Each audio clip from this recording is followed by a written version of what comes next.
Hey, what is up everyone? Welcome back to our YouTube channel. So for today's video, I'm going to teach you how you can easily connect Payoneer to your Amazon affiliate account. So first, we're going to head over to affiliate-program.amazon.com and make sure that you're logged into your account.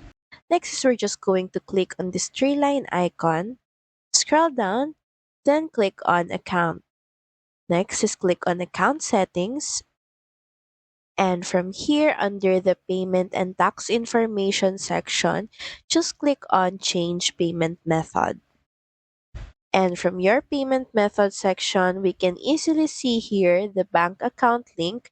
Just click on this, then click on add a new bank account.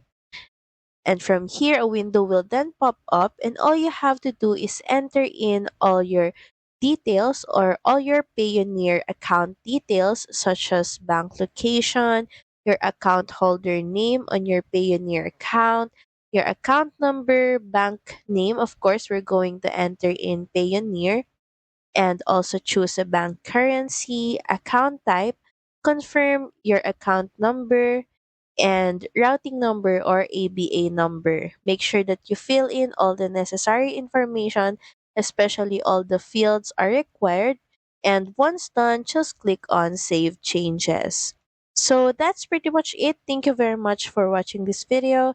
I hope that you find this video helpful. And if you do, please don't forget to like, share, and subscribe to the channel. Now we'll see you again on the next one. Bye!